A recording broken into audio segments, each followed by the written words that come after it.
기린만입니다. 김민지입니다. 오늘은 스트레스 DSR. 그러니까 그게 뭐예요? DSR은 뭐고 스트레스 DSR은 스트레스 받아요. 자, 우리 대출 규제. 집을 살 때 대출을 받아야 되죠. 네. 돈이 없으니까. 네. 대출을 받을 때는 대출 규제가 두 가지가 있습니다. 하나는 LTV.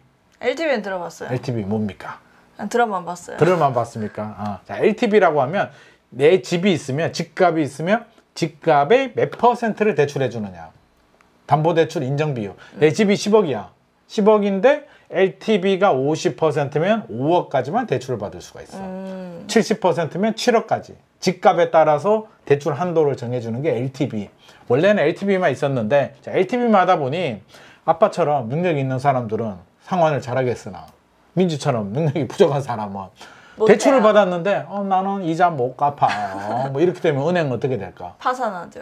그쵸, 파산돼. 돈을 못 하니까. 네. 아파트 같은 경우는 뭐 경매라도 넘겨야 되고 뭐 여러 가지 일들이 많으니까 안 되겠어. 너 소득 대비 네가 갚을 수 있는 능력만큼만 대출해 줄게. 그게 원래는 DTI 규제. DTI. 소득 대비 그 원금과 이자 상환 비율인데 DSR도 비슷해. 비슷한데 뭐가 다르냐면 DTI는 내가 사려는 집의 원금과 이자, 나머지 신용대출이나 나머지는 이자만 합하는 거고, 야, 이렇게 하니까 왜 나머지 대출들은 왜 이자만 해? 이것도 원금하고 같이 계산해야 되는 거 아니야? 생각해 보니까 그렇네. 모든 대출의 원금과 이자를 연소득으로 다 계산하는 게 DSR. 그러면 예를 들어서 연봉이 1억이야. 연봉이 1억인데 DSR이 40%면 1년 동안 내가 갚아야 될 원금과 이자가 4천만 원을 넘으면 안 돼. 그게 DSR 규제예요. 그러니까 연봉이 많이 받으면 DSR이 40%라도 대출을 많이 받을 수가 있겠지. 또 DSR을 많이 받으려면 아니면 원리금 상환 금액을 낮추면 되잖아. 그러면 대출 상환 기간을 40년, 50년 이렇게 해버리면 10년에 갚는 것보다는 돈을 적게 내도 되니까 한도가 늘어나는 효과가 나올 수도 있지. 그래서 이번에 스트레스 DSR은 뭐냐? 가상금리를 더 적용해. 가상금리를? 그러니까 금리를 더 무겁게. 그러면 금리가 높아지면 이자를 많이 내야 되겠지. 그 이자를 많이 내면 내가 연소득 대비 내야 될 원금과 이자에 대해서 비율을 정하는데 이자가 높아지게 되면 대출 한도가 줄어들겠지. 돈을 많이 못 빌리게 되잖아. 그래서 스트레스 DSR이 적용이 됩니다. 올 1월에도 적용이 됐고 1월이 1단계, 7월부터 2단계, 내년부터 3단계 점점 더 강화될 예정이었는데 정부가 6월 말에 갑자기 우리 7월에 2단계 안 할래. 2달 더 연기할게. 라고 해버리는 거 바람에 서울 집값이 더 올랐습니다. 사람들이 오해하는 거야. 아니 집값이 오르는데 규제를 안 하네? 이게 규제잖아.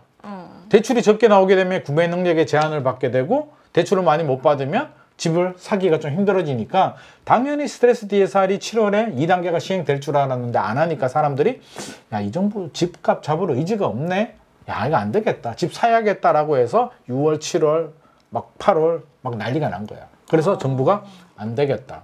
규제 다시 할게.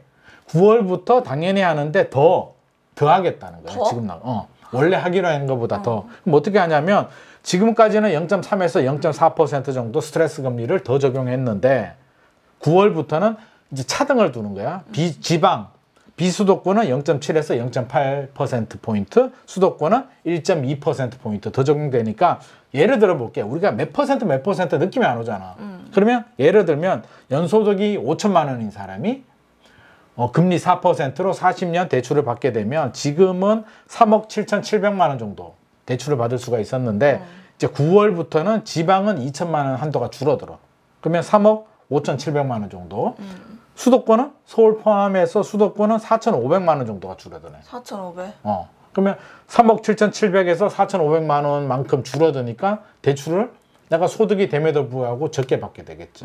그럼 이 얘기는 정부가 규제를 한다. 이제 우리 집값 계속 오르네? 우리 이대로 봐주지 않겠어. 지금까지 지방의 미분양도 많고 우리가 좀 뭐 부양도 좀 해야 되니까 미분양 해결해야 되고 PF 문제 해결해야 돼서 좀 봐주고 있었는데 가만히 보니까 우리를 오해하네? 우리도 충분히 집값 잡을 의지가 있는데 우리 집값 안 잡는 거 아니야. PF 때문에 봐줬는데 앞으로 봐주지 않겠어라는 시그널을 꺼내들었고 만약에 여기서 집값 더 오른다? 그럼 어떻게 될까? 다음 카드가 나오겠지. 야, 더 약한가 꿀밤 한 대 때렸어. 스트레스 DSR 살짝 때려줬는데 약발이 안 먹혀. 그럼 어떻게 되겠어? 더 강한 규제. 주먹으로 치고. 그래도 안 되면 압박으로 받겠지. 더 강한 규제들이 나온다는 거야. 그래서 여기서 안 되면 뭐 서울이 규제 지역으로 묶일 수도 있고 이제 점점 강한 규제들이 나오기 때문에 9월부터 스트레스 DSR 2단계가 강화된다는 거는 우리가 실질적으로 대출 한도가 줄어들지만 우리 집 살 때 대출을 끝까지 한도까지 받는 사람이 요즘 그렇게 많지는 않아. 자기 소득에 비례해서 요즘 실수요자들이 집을 사고 있기 때문에 옛날처럼 연끌해가지고 뭐 최대 한도까지 이렇게 안 사기 때문에 또 고정금리 기간에는 스트레스 DSR이 또 적용되지 않거든. 그래서 실질적으로 아주 큰 효과는 없는데 이게 시그널이라는 거지. 이 꿀밤 한 대 때리고. 그럼 꿀밤에서 그칠까? 계속 말 안 들으면 더 강한 걸 때리기 때문에 우리는 앞으로 더 강한 규제가 나올 수도 있겠구나. 그러면 이제 집값이 아마 추석이 중요한 포인트가 될 것 같은데 추석 이후에 이 스트레스 DSR 강화되는 규제가 약발이 먹혀서 안정이 될지 금리가 인하되면서 또다시 집값이 상승하고 꿀밤이 아닌 주먹, 더 강한 규제를 두들겨 맞을지는 우리가 좀 지켜봐야 되는 거지. 그래서 스트레스 DSR이 지금 생각보다는 중요한 포인트인데 사람들이 놓치고 있는데 이게 그런 규제에 대한 시그널이기 때문에 아빠가 오늘 이 자리에서 민지를 통해서 이렇게 알려주는 거예요. 그래서 우리가 좀 알아야겠다. 그렇다고 해서 스트레스 DSR 보면 되게 복잡하잖아. 아까 몇 퍼센트 얘기했고 뭐 가상금리를 어떻게 하는데 우리가 그렇게까지 상세하게 알 필요가 없어. 알아야 될 것만 알면 돼. 세금도 마찬가지잖아. 양도세율이 몇 퍼센트고 뭐 그거 알 필요가 뭐가 있어? 없지. 그냥 집을 팔 때는 양도세를 낸다. 집을 살 때는 취득세를 낸다. 집을 가지고 있을 때는 1년에 한 번씩 재산세와 비싸면 종부세를 낸다 정도만 알면 필요하면 세무서한테 가서 상담 받으면 되고 네이버에 계산기 있으니까 계산하면 정확하게 나와. 스트레스 DSR도 마찬가지지. 몇 퍼센트 계산해서 내가 연봉이 얼마인데 막 계산할 필요가 없어. 왜? 그냥 은행 가서 물어봐. 모르면 내가 대출 한도 얼마예요? 물어보면 되니까 구체적으로 숫자를 기억할 필요는 없고 우리는 스트레스 DSR은 지금 받는 한도에서 정부가 한도를 줄이기 위해서 스트레스 금리를 더 적용하면서 한도가 줄어드는구나. 대출 규제네. 라는 그 개념만 우리가 잡으면 된다는 거죠. 그래서 많은 사람들이 부동산 하면 어렵다고 생각하는데 너무 굳이 필요 없는 것까지 알려고 하니까 어려운 거고 개념만 잡으면 사실 그렇게 어렵지 않아. 규제, 대출 한도를 줄이는 규제구나. DSR에서 스트레스 금리를 적용해서 한도를 줄이는구나. 이 정도만 이해하면 되겠다. 그리고 이번에 강화되는 건 꿀밤. 앞으로 이제 규제로 전환됐다는 거지. 윤석열 정부가 공급을 확대해서 집값 잡으려고 했는데 잘 안 되니까 이제 꿀밤 때리면서 이제 수요 억제 규제를 하는 첫 시그널이 나왔다. 이 정도로. 점점 이렇게 규제가 점점 강해지면은 대출 받아서 내 집 마련하는 그냥 실수요자들만 좀 피해 볼 것 같은데.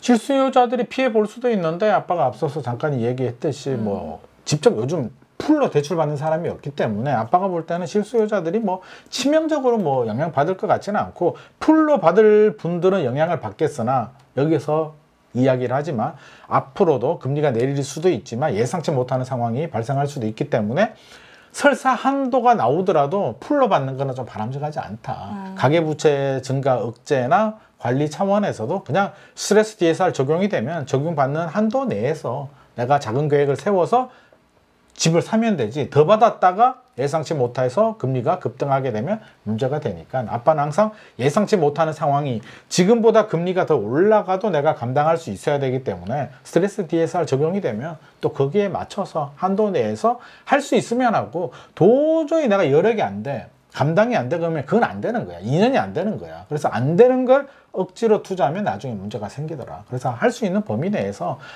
도저히 계산을 하고 노력을 했는데 안 되면 이번에는 나하고 인연이 아니구나. 다음에 또 기회가 있겠지라고 생각해야지 무리하게 투자했다가는 나중에 잘못하면 큰 코 다칩니다.